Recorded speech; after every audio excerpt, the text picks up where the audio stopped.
రాష్ట్రంలో 3 విడతల్లో గ్రామ పంచాయతీ ఎన్నికలు నిర్వహించాలని ఎన్నికల సంఘం డిసైడ్ అయింది.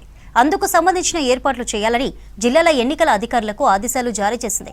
డిసెంబర్ 10 నుంచి 20 మధ్య 3 రోజుల వ్యవధిలో 3 దశల్లో సర్పంచ్ వార్డు సభ్యుల ఎన్నికలు పూర్తి చేయాలని భావిస్తున్నారు.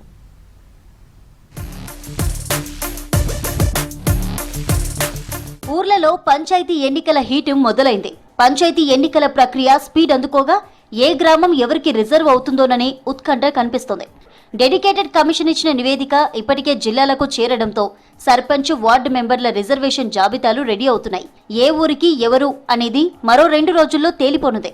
ఈ నేపథ్యంలో ప్రస్తుతం పల్లెల్లో ఎక్కడ చూసినా ఏ నలుగురు కలిసినా తమ ఊరి రిజర్వేషన్లపై ఆరా తీస్తున్నారు. ముఖ్యంగా బీసీలకు దక్కే స్థానాలపై జోరుగా చర్చ సాగుతుంది. పాత పద్ధతిలో 50% మించకుండా రిజర్వేషన్లు అమలు కానున్నాయి. ఈసారి రొటేషన్ విధానంలో రిజర్వేషన్లు ఖరారు చేయనుండటంతో గతంలో ఉన్న రిజర్వేషన్లు మారనున్నాయి. గతంలో గ్రామ సర్పంచ్ పదవి బీసీకి రిజర్వ్ అయితే ఈసారి ఆ వర్గానికి అవకాశం ఉండదు. దీంతో గ్రామాల్లో సర్పంచ్ స్థానం ఏ సామాజిక వర్గానికి దక్కుతుందోనని ప్రజలు ఆశావాహులు ఆసక్తిగా ఎదురుచూస్తున్నారు. పంచాయతీ ఎన్నికలకు సంబంధించి ఈ నెల 24న హైకోర్టులో కేసు విచారణకు రానుంది. 25న కేబినెట్ సమావేశం ఉంటుంది. తర్వాత 26 లేదంటే 27న ఎన్నికల షెడ్యూల్ వెలువడే అవకాశాలున్నాయి. ఈలోగా ఓటరు జాబితా ముసాయిదా, రిజర్వేషన్ల ప్రక్రియ పూర్తి చేయాలని జిల్లా అధికారులకు ఆదేశాలు రావడంతో ఆ దిశగా పనిచేస్తున్నారు. పంచాయతీ ఎన్నికల సన్నద్ధతపై ఇప్పటికే రాష్ట్ర ఎన్నికల సంఘంతో పాటు పీఆర్, పోలీస్ శాఖ ఉన్నత అధికారులు, కలెక్టర్లు, జెడ్పీ సీఈఓలు, డీపీఓలతో వీడియో కాన్ఫరెన్స్ నిర్వహించారు. పోలింగ్ కేంద్రాల గుర్తింపు, వాటిలో మౌలిక వసతులు, బ్యాలెట్ బాక్సులు, సిబ్బంది నియామకం, శిక్షణ అంశాలపై ఆరా తీశారు. ఎన్నికల నిర్వహణకు అవసరమైన సిబ్బందిపై చర్చించారు. ఎన్నికల సంఘం కూడా 3 విడతల్లో పంచాయతీ ఎన్నికలు నిర్వహించేందుకు ఓకే చెప్పింది. అయితే ఏ తేదీల్లో ఎన్నికలు జరపాలనే దానిపై ప్రణాళిక సిద్ధం చేసింది.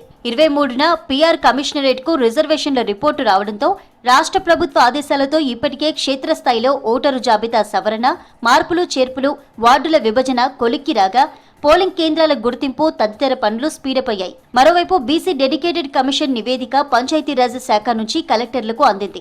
జిల్లాల్లో కలెక్టర్ల ఆధ్వర్యంలో రిజర్వేషన్ల ఖరారుపై కసరత్తు మొదలుపెట్టారు. 2 రోజుల్లో రిజర్వేషన్లు ఖరారు చేయనున్నారు. 23వ తేదీ వరకు రిజర్వేషన్లకు సంబంధించిన నివేదికను పంచాయతీరాజ్ కమిషనరేట్ కు పంపించాలని జిల్లాల ఎన్నికల అధికారులకు డెడ్ లైన్ విధించారు.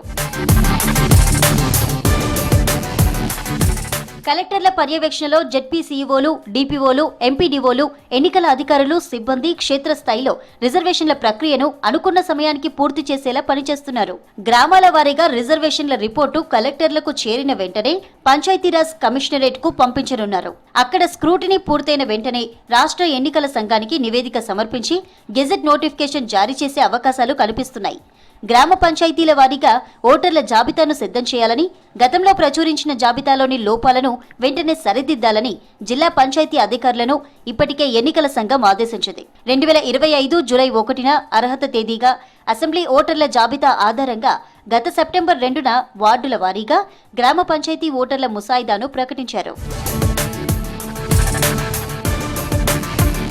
ఓటర్లు ఒక వార్డు నుంచి మరో వార్డుకు మారడం, మ్యాపింగ్లో తప్పులుంటే వెంటనే సరిదిద్దాలని కమిషన్ స్పష్టం చేసింది. వచ్చిన దరఖాస్తులు, అభ్యంతరాలను డీపీఓలు పరిష్కరించాలి. సవరణలు పూర్తయిన తర్వాత వార్డుల వారీగా మార్పులతో ఫైనల్ ఫోటో ఓటర్ల జాబితా 23న ప్రచురించనున్నారు. ఓటర్ల సంఖ్యలో మార్పులకు తగ్గట్టుగా పోలింగ్ స్టేషన్ల జాబితా రీపబ్లికేషన్ చేయనున్నారు. రిజర్వేషన్లు 50% మించకుండా కొత్త రిజర్వేషన్లను సిఫార్సు చేస్తూ డెడికేటెడ్ కమిషన్ ఇచ్చిన నివేదికకు మంత్రివర్గం ఇప్పటికే ఆమోదం తెలిపింది.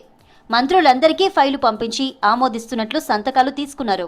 ఈ ప్రక్రియ పూర్తయిన వెంటనే రిజర్వేషన్లపై జీవో వెలువడనుంది.